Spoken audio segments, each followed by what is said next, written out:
While growing up as a young person, I discovered something very crucial, that even the 24 hours given to us every day to accomplish several tasks is not even enough. But while reading the scriptures, I discovered that Jesus was able to accomplish an extraordinary mission in about 3 years. 3 years. And he was not portrayed as rushed, overwhelmed, or even distracted.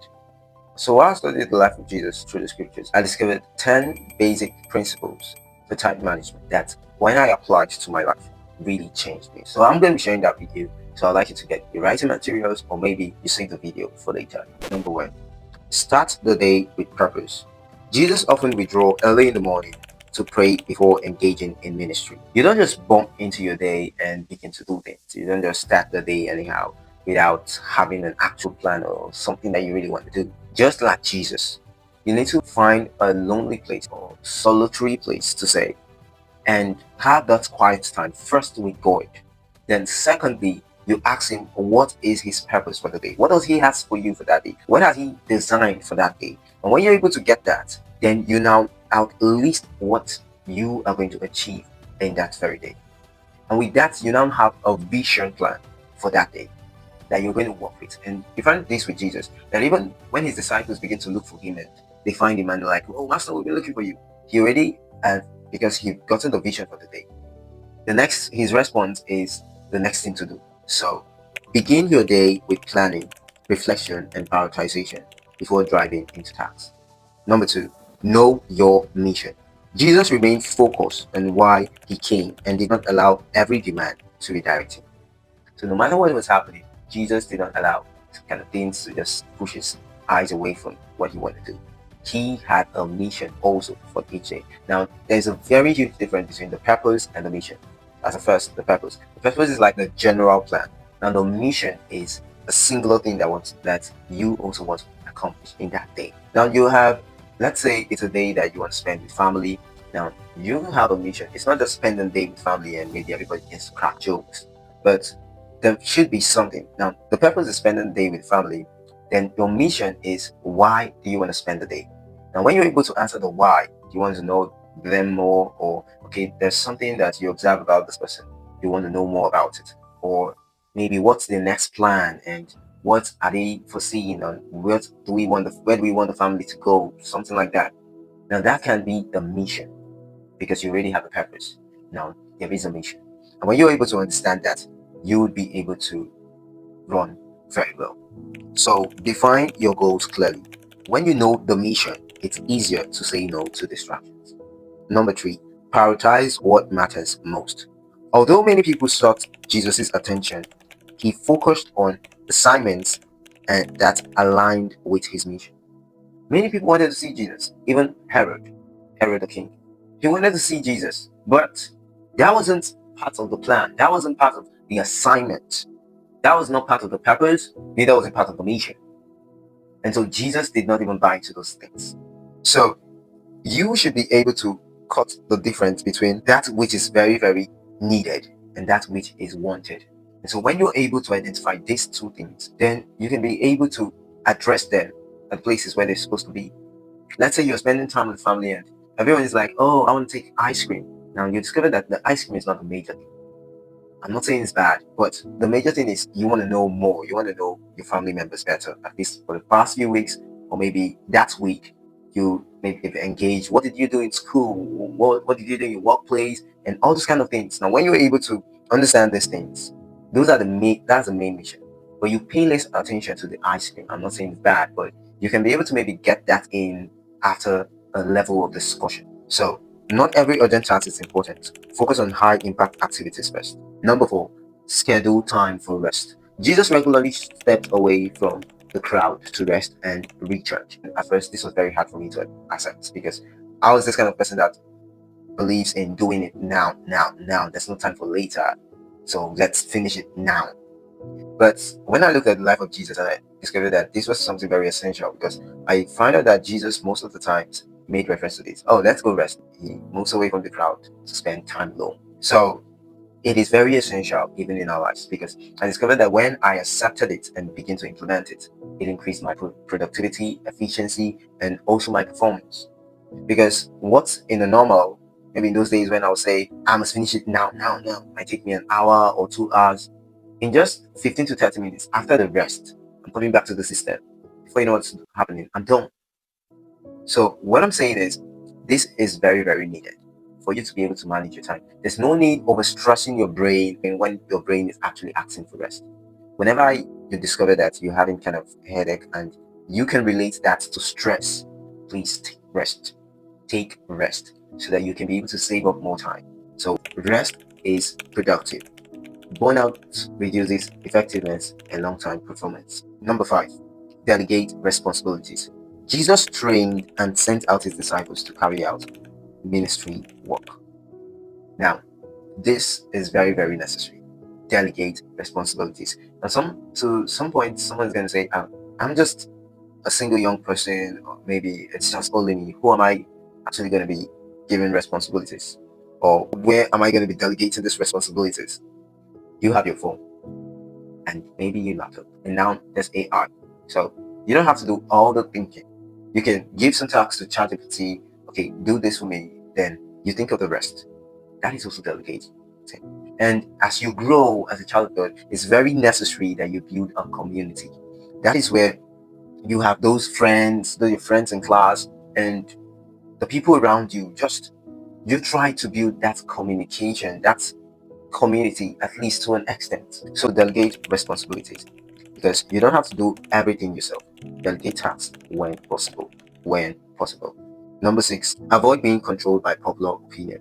Jesus did not allow the crowds or public pressure to dictate his schedule. And one of the basic things I found out with the life of Jesus, that even with the influence of the Pharisees and even the crowd of people around him, but he did not pay attention to those things. He was focused on that which he wants to do. He was focused on his schedule. So do not allow the distractions, like in our world today, we have the social media, even just coming up on a social media platform, there are many things that he suggests to you. You don't have to fall in for that. You have to pick that which you really need. And that is what you should feed. Because if you allow your world to choose for you, at the end of the day, you will become what they want you to become, not what God wants you to become. So don't let notifications, social media, or people's expectation control your time. So if you've been enjoying this video up to this point, I wouldn't mind asking you to join the family. I think there's a button there, and that's the way you'll be able to join. You can just click the button and turn on the notification bell. But yeah, just click the button. Then there's one like this. Yeah, you can just do something like that. Just once, tap it, and also let me know what you think in the comment section. And surely, God bless you. God bless you greatly for doing that. Number 7, be fully present. I love this one. When Jesus interacted with people, he gave them his complete attention. Now, this is very, very, very much essential. Now, you might not say, you should not say because you are busy, then you don't give people full attention. Because when you do that, at the end of the day, you end up spoiling things even more. Let's say there's something for you to do, and someone comes with a crucial problem. You should be able to pay full attention, give them full attention. But I find this wrong behavior with most young people, which seriously, I just don't like it. What's the meaning of holding your phone, like someone is talking to you and you're kind of pressing your phone, and next thing that's coming out of your mouth is, oh, continue talking, I'm hearing you. Like, it's not making sense. That is drastically draining the conversation, the communication. It's destroying everything. That person will not be able to share real valid things with you. Let me use an example with Jesus. You find out that Jesus was actually going to Jerusalem when he met the Samaritan woman, and he gave her full attention. And because of that, the whole Samaria believed in Jesus. What if he had not paid attention to that woman? What if he was like, oh, there's a place I'm going, and I'm very hungry now. Woman, give me water. If you're not giving me water, then fetch your water and go. Just like some of us would actually respond today. But that was not what he did. He gave full attention. And I discovered that it was really also a time management, because when I first saw this, I was like, wait, won't this really affect me? But it never. Because when someone comes and I'm doing something, and I pay full attention on what that person is saying, if it does not correspond to my purpose and mission for today, I quickly shut the person up. I'm not rudely, but kind of, okay, maybe can you come back with this later? I have something to do. If what the person is saying is very important, I listen and maybe give my response and be able to do that, continue what I'm doing. Because there's no need when an important thing lingers because you're doing another said important thing. In quote. So you have to focus on one task at a time. Multitasking reduce quality and efficiency. Now to number 8, invest in people. Jesus spent significant time mentoring a small group of disciples. This is very, very much important in time management. Because I know you might be like, what does investing in people have to do with time management? Here is it. If you were able to invest in people and they come up so well to a certain height, they can be able to take up principle 5 in this video. That is a way of grooming people. Jesus did not first of all start sending out his disciples. He did what? He first of all groomed them, he trained them before he did what? Sent them. So how many people have you trained? Maybe you're a young person saying, I can train somebody. No, you can. You have your friends. You can teach them a little of what you know. Or maybe there's something they're doing and you can just chip in a little bit, a little advice or help them out with one or two little things. And before you know what's happening, they can turn to your mighty man tomorrow. Because even David, looking at also the life of David, found that even all the days he was in the cave, that was where he trained most of his mighty men, or that was where he taught most of his mighty men. So prioritize relationship and invest time where it produces lasting impact. Number 9, use waiting period wisely. Jesus spent 40 days in preparation before beginning his public ministry. After his baptism, the Holy Spirit led him into the wilderness to be tempted of the devil. At that waiting process, that was where he was able to gather much of power, like spend much time with the Father before he came out.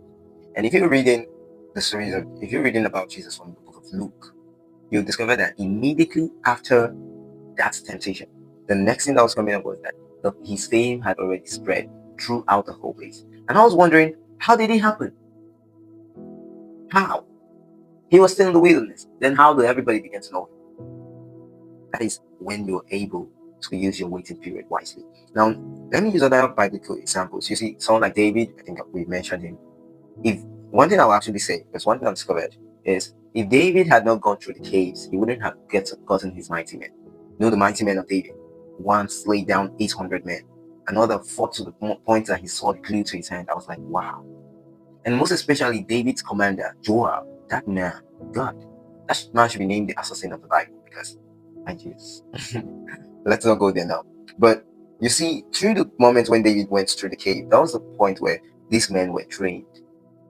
Because maybe David could have just ended up with the normal good soldiers of Israel, but because of the moment, his waiting period, he was already anointed king. Most Israelites knew this is the man that will deliver us from the Philistines, deliver us from all our enemies all around. That is what God has said. But still, he had to go through the caves to be able to do what? Gain men that will be able to stand in the days when he will be weak. After your waiting period, will your fame spread wild? Will you have learned all that God wants you to learn? Or are you busy crying? The last time I was crying, God told me, hey, crying does not solve anything. So I'm saying that same thing to you. It will not solve anything. So we should use our waiting period wisely. So preparation time is not wasted time. Use quiet season to learn, grow, and plan. To do what? Learn, grow, and plan. So the last one, which is number 10, finish what you started. Jesus remained committed to his mission despite challenges and opposition. No matter what was happening around Jesus, he remained focused on the reason why he came. You have your dreams. You have things that God has showed you that you're going to do. And what have you done about it? Because sometimes I'm going to look at it this way. I said, it took Jesus about 3 years to complete all he had to do on earth. Now that dream, how many years have you stayed in your heart? How many years have you just stayed in that book where you wrote it and you've not done anything about it? This is the time to do what? Get up and begin to do something about it.